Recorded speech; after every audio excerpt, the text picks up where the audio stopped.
اور یہ سوال پوچھنا کس طرح پاکستان کے خلاف ہے. یہ سوال آج کل ایک جملہ آپ نے سنا ہوگا جی آپ پاکستان کے خلاف اور پاکستان کے اداروں کے خلاف بات کرتے ہیں. صاحب یہ بات کرنا کیا پاکستان کے خلاف ہے اور یہ پاکستان کے اداروں کے خلاف؟ کیا یہ بات کرنا پاکستان کے اداروں کے خلاف ہے کہ اگر کسی ادارے کے کسی فرد سے کوئی انسانی حقوق کی خلاف ورزی ہوئی ہے, اس نے قانون توڑا ہے, اس کو قانون کے مطابق سزا ملنا چاہیے؟ کیا یہ پاکستان کے اداروں پر حملہ ہے؟ کیا یہ اداروں کے خلاف بات ہے؟ اس سے تو ادارے مضبوط ہوتے ہیں کہ اگر کسی ادارے میں کسی شخص نے کوئی غلط کام کیا ہے, کوئی قانون توڑا ہے, اس ادارے کی تکریم اسی میں ہے کہ وہ ادارہ سب سے پہلے خود قانون کی پابندی کرتے ہوئے یہ کہے جی کہ اس بندے نے قانون توڑا ہے, اس کو قانون کے مطابق سزا ملے گی. یہ تو نہیں ہو سکتا نا کہ آپ یہ جب تک قانون کا بلا امتیاز اطلاق نہیں ہوتا, ریاست کھڑی ہی نہیں ہوتی. ریاست تو کھڑی قوانین پہ ہوتی ہے. انسانی معاشرے کی ابتدائی قوانین سے ہوئی ہے. ضوابط نہ ہو تو ریاست کا کوئی کانسیپٹ ہی نہیں ہے. ریاست کا تصور ہی یہ ہے کہ وہ باقاعدہ طور پر ضوابط پہ کھڑی ہوتی ہے, قوانین پہ کھڑی ہوتی ہے. وہاں پر ایک فرد کو کچھ رسپانسبلٹیز ہوتی ہیں, اس کی ذمہ داریاں ہوتی ہیں, کچھ حقوق ہوتے ہیں. نہ حقوق کا کچھ پتہ ہے, نہ ذمہ داریوں کا کچھ پتہ ہے, نہ اداروں کو, یعنی کچھ بھی ایسے ہی چل رہا ہے. اور جو بات کرے تو کہیں گے جی آپ ملک کے خلاف. یہ ملک کے خلاف بات ہے صاحب. ایک اور چیز طریقہ, آپ غیر ملکی, ارے صاحب غیر ملکی کوئی, ہماری اوقات پاک دنیا بھر میں صاحب 2 ٹکے کی نہیں ہے. سچی بات یہ, آپ پاکستانی پاسپورٹ لے کے ذرا نکلیے تو صحیح. ہمارے یہاں کہا جاتا ہے جی دنیا کی ساری بڑی بڑی طاقتیں رات کو کھانا وانا چھوڑ کے وہ بیٹھتی ہیں, سوچتی ہیں کہ جی پاکستان میں کس طرح پاکستان کو تباہ کرنا ہے. ارے صاحب پاکستان ان کے لیے غیر اہم ہے, کوئی اہمیت نہیں ہے آپ کی. میں آپ کو بتا رہا ہوں کہ آپ کی اقتصادیات ممبئی کی اقتصادیات سے کم ہے, تو آپ خود سوچئے کہ آپ کی کہانی کیا ہے. اس کہانی پر کوئی پیسے خرچ کرے گا, ہمیں کوئی پیسے دے گا کہ ٹویٹ کریں؟ کمال نہ ہو جائے, کمال نہ ہو جائے. اور پھر خود سوچیں کہ ہم اگر کوئی غیر قانونی کام کریں تو یہاں جرمنی میں تو خیر سوال ہی پیدا نہیں ہوتا ہے. 1 روپیہ بھی ہمارے بینک میں آئے گا تو ہمیں پکڑ لیں گے کہ صاحب یہ کہاں سے لائے ہیں. کوئی بڑی رقم لے کے آپ کوئی چیز خرید نہیں سکتے. کہتے ہیں جی بڑی رقم نہیں, آپ بڑی رقم کی چیز خریدنی ہے تو وہ بینک سے ہوگی. بینک میں پیسے آپ جمع کرا نہیں سکتے. 1000 یورو سے اوپر جمع کرائیں گے, وہ کہیں گے جی یہ آئے کہاں سے پیسے. تو یہ کہاں ہے یار, یہ کمال ہے. یعنی کسی بندے کے بارے میں کچھ بھی بات کر دیں گے. اور پھر بھی میں تو پہلے بھی کہہ چکا, اگر کسی بندے نے کوئی قانون توڑا ہے, کسی سے کوئی لفافہ لیا ہے, پیسے لیے, اس پہ مقدمہ کرو صاحب.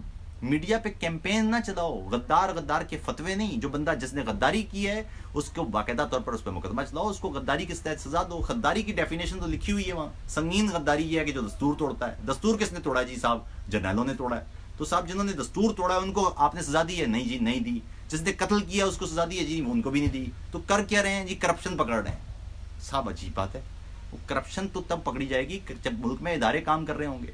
ادارے کام نہیں کریں گے تو کرپشن بھی نہیں پکڑی جائے گی, قتل بھی نہیں پکڑے جائیں گے. ایک معاشرہ تو انارکی کی طرف جائے گا. یہ جب تک سمجھ نہیں آئے گی مجھے نہیں لگتا کہ ہم بہتر جا سکتے ہیں. میرے خیال میں پھر کہتا ہوں کہ ہم سب کو یہ بڑے واضح انداز سے شمالی وزیرستان کا جو واقعہ ہے اس کی کھلے ایک تو مذمت ہونا چاہیے کہ یہ واقعہ نہیں ہونا چاہیے تھا. اس کی عدالتی ایک کمیشن بننا چاہیے جو, اور یا پارلیمانی سماعت ہونا چاہیے. اس میں دیکھا جائے کہ اس میں جرم میں کون ملوث تھا, یہ قتل کن حالات میں ہوئے ہیں, اس کا اصل ذمہ دار کون ہے, ان کے بارے میں عوام کو آگاہ کیا جائے اور ان کو سزا دی جائے. یہ ضروری معاملہ ہے. اسی طرح کچھ دن بعد اسی علاقے میں 4 فوجی ان کی جان چلی گئی. واقعے کی تفتیش ہونا چاہیے. انسانوں کا قتل کسی بھی صورت, وردی میں ہو یا بغیر وردی میں ہو, انسان جہاں اس کی جان جاتی ہے, ریاست کی ذمہ داری ہے کہ وہ یہ دیکھے کہ یہ واقعات کس طرح پیش آئے ہیں, ان میں ملوث کون ہے, کیسے ہوئے ہیں, تاکہ دوبارہ نہ ہو. یہ جب تک نہیں ہوں گے الزامات یا ٹی وی کیمپین سے ریاستیں نہیں چلتی. ٹویٹر پہ اپنے بندے بٹھانے سے, لوگوں کو گالیاں دینے سے, ٹرینڈ بنانے سے ریاستیں نہیں چلتی. سینسرشپ کر کے لوگوں کو خاموش کرنے سے ریاستیں نہیں چلتی. میڈیا کو کنٹرول کرنے سے ریاستیں نہیں چلتی ہیں. خاص حد تک آپ لوگوں کو سپریس کریں گے, دبائیں گے, اس کے بعد ہوگا یہ کہ وہ لوگ آپ کے پاس. آج کی بات ہے, صبح مجھے ایک پیغام ملا. ایک نوجوان پڑھا لکھا گلگت بلتستان کا, اس نے مجھے کہا کہ عاطف بھائی میں اپنے ملک سے بڑا محبت کرتا ہوں, اپنے علاقے سے بھی, اور میں تو پاکستان سے بھی شدید محبت کرتا ہوں. کہنے لگا میں گلگت بلتستان کو پاکستان کے وجود کا حصہ سمجھتا ہوں, لیکن مجھے آپ بتائیے کہ نہ میں یہاں بول سکتا ہوں, نہ میں یہ بات کر سکتا ہوں. میں اپنے ملک کو چھوڑنا نہیں چاہتا, لیکن میرے پاس کوئی اور راستہ نہیں ہے.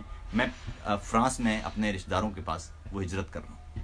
اگر ملک کے پڑھے لکھے لوگ اس طرح ملک چھوڑ کے چلے جائیں گے تو نتیجہ کیا نکلے گا؟ پھر دوسرا, ہم جیسا کوئی شخص جس کی ذمہ داری ہے بولنا, جب اپنے ملک کو ٹوٹتے ہوئے, تباہ ہوتے ہوئے دیکھے, ہمیں کہا جاتی ہے آپ واپس آ کے کوئی تحریک چلائیں. صاحب میں کیوں واپس آ کے تحریک چلاؤں؟ کیوں؟ میں لکھا رہی ہوں بھائی, میں رہنما نہیں ہوں. وہاں پر بہت سارے لوگ تحریک چلا رہے ہیں, ان کو تو آپ غدار کہہ رہے ہیں, ان کو تو آپ گالیاں دے رہے ہیں. تو میں وہاں آؤں گا تو میں نے بھی گالیاں کھانی, تو آپ یہیں دے دیں گالیاں. مجھے بھی غدار کہنا ہے, کہہ دیجئے, مجھے تو فرق ہی کو نہیں پڑتا. مجھے میرا کوئی لینا دینا ہی نہیں ہے کہ آپ مجھے غدار کہیں کہ کافر کہیں, مجھے تو فرق ہی نہیں پڑتا. آپ کہیے جو کہنا ہے.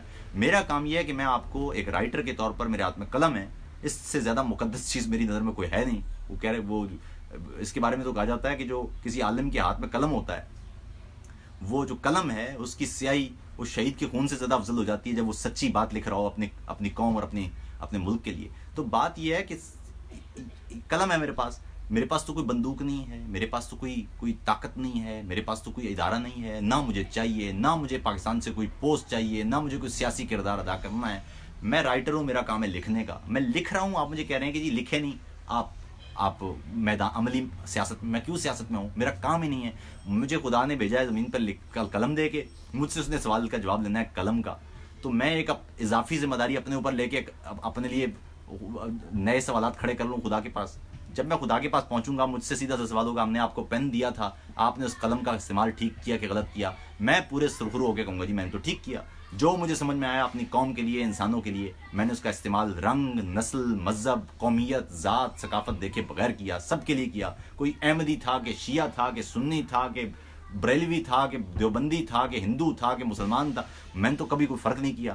کوئی کالا تھا کہ گورا تھا, میں نے کوئی فرق نہیں کیا. کسی فلسطینی کے ساتھ ظلم ہوا تب بھی لکھا, کوئی کشمیری کے ساتھ ظلم ہوا تب بھی لکھا, برما میں ظلم ہوا تب بھی لکھا, ہندوستان میں ظلم ہوا تب بھی لکھا, چین میں ظلم ہوا تب بھی لکھا, کسی مسلمان کے ساتھ ظلم ہوا تب بھی لکھا, کسی غیر مسلم کے ساتھ ظلم ہوا تب بھی لکھا, یہودیوں کے ساتھ ظلم ہوا دوسری عالمی جنگ میں, اس پر بھی میں نے لکھا, کرسچنز کے ساتھ آئرلینڈ میں ظلم ہوا تو میں نے اس پر بھی لکھا. تو میں نے تو کسی کے ساتھ کبھی اپنے قلم کا میں نے کسی کے آگے تو گروی نہیں رکھا, کسی ظالم کے ساتھ نہیں رکھا.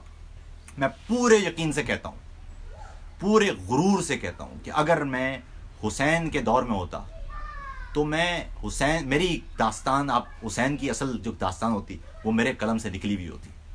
اس دور میں یہ جو جتنی تاریخ آپ تک پہنچی ہے اس میں تو پتہ نہیں کیا کیا ہوا ہوگا, لیکن میں اگر اس دور میں ہوتا تو میں حسین کے لشکر کے اندر ہوتا, اور اگر حسین کے لشکر کے اندر نہیں ہوتا تو کم سے کم میں حسین کی درست تاریخ آپ تک پہنچا دیتا. اگر میں پیغمبر رحمت کے دور میں ہوتا تو اس دور کی تاریخ بھی میں لکھتا. اگر میں ان سے پہلے کے دور میں ہوتا تو زمانہ جاہلیت کی درست تاریخ بھی لکھتا. میرے قلم جس دور میں تھا میں نے اس کو پوری طاقت کے ساتھ لکھا ہے اور لکھتا رہوں گا. مجھے اس سے فرق نہیں. میرا پشتونوں سے پٹھانوں کے ساتھ کیا تعلق ہے, کسی مہاجر یا کسی سندھی کے ساتھ میرا کیا تعلق ہے, صرف کسی سرائکی کے ساتھ کیا تعلق ہے, میں پوٹھوار سے تعلق رکھنے والا ایک پنجابی ہوں, میرا کیا تعلق کسی اور کے ساتھ, میرا کیا تعلق کشمیریوں کے ساتھ یا انڈیا میں بسنے والے مسلمانوں کے ساتھ یا انڈیا میں بسنے والے کرسچنز کے ساتھ یا فلسطینی. میرا کہ تو صرف ایک ہی تعلق ہے, وہ ہے انسانیت کا. بطور رائٹر میرے پاس ہے قلم, مجھے اس قلم کا دینا ہے جواب. میں نے پوری زندگی لکھا پڑھا ہے, میں نے پوری زندگی ٹریول کیا ہے, سفر کیا ہے, میں مختلف ثقافتوں میں گیا ہوں. مجھ میں اور آپ میں کیا فرق تھا؟ میں بھی آپ کی طرح کے ایک گھرانے میں پیدا ہوا, میں نے بھی ٹھیک وہی کچھ پڑھا جو آپ نے پڑھا. فرق کیا ہے؟ فرق یہ ہے کہ میں نے سوال کیا, میں نے کتابیں پڑھی, میں نے اپنے سوالوں کے جواب کے لیے مختلف یونیورسٹیوں میں گیا, جامعات میں گیا, پڑھا, پڑھایا, سیکھا, سفر کیا. پھر میں اس نتیجے پہ پہنچا کہ ہماری گڑبڑ کی وجہ کیا ہے. پھر مجھے پتا چلا کہ یہ ہوا کیا ہمارے ساتھ, یہ کیا ہو رہا ہے, کیوں ہو رہا ہے. زرخیز زمین بھی ہو, سمندر بھی ہو, پہاڑ بھی ہوں, ریگستان بھی ہوں, وسائل بھی ہوں, لوگ بھی ہوں, پھر بھی گڑبڑ ہو رہی. تو کچھ تو گڑبڑ ہوگی. وہ گڑبڑ اسی طرح پتہ چلی کہ جی مسئلہ یہ ہے کہ اس ملک میں ایک خاص طبقے نے, اور خاص طور پر اس میں جرنیل شامل ہیں, جو ہم ان سے کہتے ہیں صاحب کہ سیاست میں مداخلت بند کرو. وہ انہی پالیسیوں کا, یعنی پالیسی پر آپ کریں تنقید, وہ انہی پالیسیوں کے تحت مرنے والے فوج کے جوان ہمارے سامنے کر دیتے ہیں, کہتے ہیں جی ہم تو جانیں قربان کر رہے ہیں. صاحب یہی تو پوچھ رہے ہیں, یہ جانیں کیوں قربان ہو رہی ہیں؟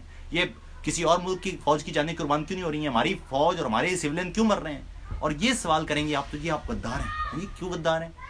یعنی میں نے تو ایک دفعہ ٹویٹر پہ لکھا تھا کہ اگر آپ نے کہا جی کہ ملک حالت جنگ میں ہے, ملک نازک صورتحال سے گزر رہا ہے, تو آپ محب وطن ہیں. اگر آپ نے یہ پوچھا کہ ملک حالت جنگ میں کیوں ہے یا نازک صورتحال سے کیوں گزر رہا ہے, تو آپ غدار ہیں. یہ ہے فرق اس ملک میں.